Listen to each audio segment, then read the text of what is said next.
Assalamualaikum semua. Ini adalah hasil tugasan individu saya daripada Diploma Pendidikan Awal Kanak-Kanak Secara Islami Semester 1.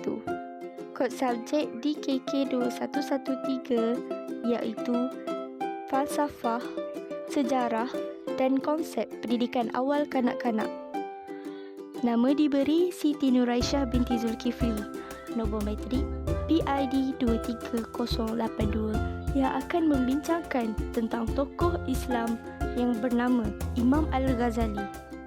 Video ini mengandungi biodata Imam Al-Ghazali, sumbangan Imam Al-Ghazali terhadap masyarakat dan berkaitan Imam Al-Ghazali dengan pendidikan awal kanak-kanak. Anda tahu tak siapakah sebenarnya Imam Al-Ghazali ini? Nama sebenar beliau ialah Abu Hamid Muhammad bin Muhammad At-Tusi Al-Ghazali.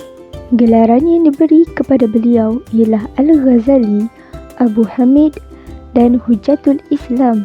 Beliau lahir pada tahun 450 Hijrah bersamaan 1058 Masihi. Beliau berguru dengan Abu Nasr Al-Ismaili dan Yusuf Al-Nassaj. Karya teragung yang beliau pernah tulis ialah Ihya Ulumuddin.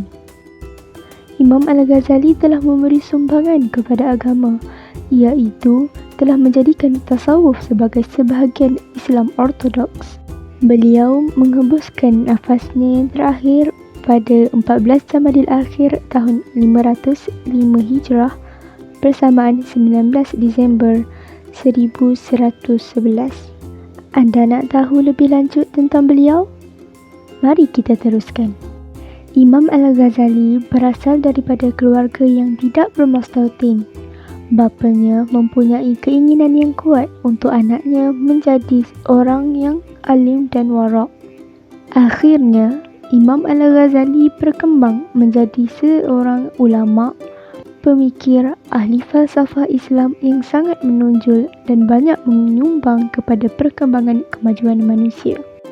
Imam Al-Ghazali merupakan seorang ulama yang mempunyai tahap keilmuan yang tinggi kerana ilmu pengetahuannya yang luas dan merupakan seorang pemikir besar dalam sejarah falsafah Islam dan dunia.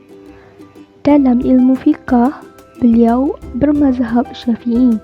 Sementara dalam ilmu kalam, beliau mengikuti ajaran Al-Asy'ari atau dipanggil sebagai Ahli Sunnah wal Jamaah. Aktiviti Imam Al-Ghazali adalah kebanyakannya dalam bidang perundangan dan teologi. Mari kita ketahui apakah sumbangannya terhadap masyarakat.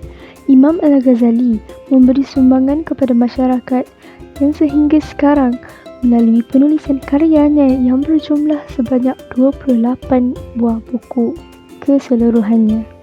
Berikut merupakan karya yang ditulis oleh beliau dalam bidang usuluddin dan akidah.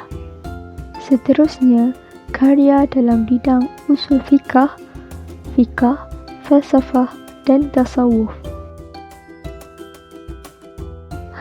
Mesti anda tertanya-tanya, apakah pula perkaitannya dengan pendidikan awal kanak-kanak ini? Berdasarkan isi dalam kandungan kitab Ihya Ulumuddin, terdapat banyak sumbangan tokoh ini dalam penulisannya yang menceritakan tentang ilmu pendidikan awal kanak-kanak, iaitu Imam Al-Ghazali mengatakan bahawa anak-anak ialah tanggungjawab ibu bapa dan kanak-kanak ini adalah suci. Mereka akan menerima dan mengikut apa sahaja yang diberikan kepada mereka. Oleh itu, jika kanak-kanak dibesarkan dalam tingkah laku yang baik, mereka akan membesar dalam persekitaran yang baik dan menjadi manusia yang baik. Seterusnya, ibu bapa, guru, penjaga dan orang yang terlibat dalam mendidik kanak-kanak akan mendapat ganjaran. Imam Al-Ghazali juga menekankan pemberian ganjaran kepada kanak-kanak. Seperti mana yang beliau menyatakan dalam kitabnya, apabila kanak-kanak memperlihatkan tingkah lakunya yang baik, mereka perlu diberi ganjaran dan dipuji untuk menggembirakan hati mereka. Antara nasihat Imam Al-Ghazali kepada guru adalah kanak-kanak perlu diajar oleh perempuan yang warak kerana ia mempengaruhi kanak-kanak. Mengajar sesuai mengikut kebolehan kanak-kanak, perlu amalkan apa yang diajarkan. Menurut pandangan Imam Al-Ghazali, ia boleh disimpulkan bahawa pendekatan beliau adalah lebih kepada mendidik kanak-kanak secara spiritual dan moral. Malah, beliau turut menekankan perkembangan fizikal kanak-kanak dengan menggalakkan mereka bermain. Kita sudah pun sampai di penghujung video. Terima kasih kerana memberikan masa anda untuk menonton video saya. Assalamualaikum warahmatullahi wabarakatuh. Jumpa lagi kita di video yang akan datang, insya-Allah.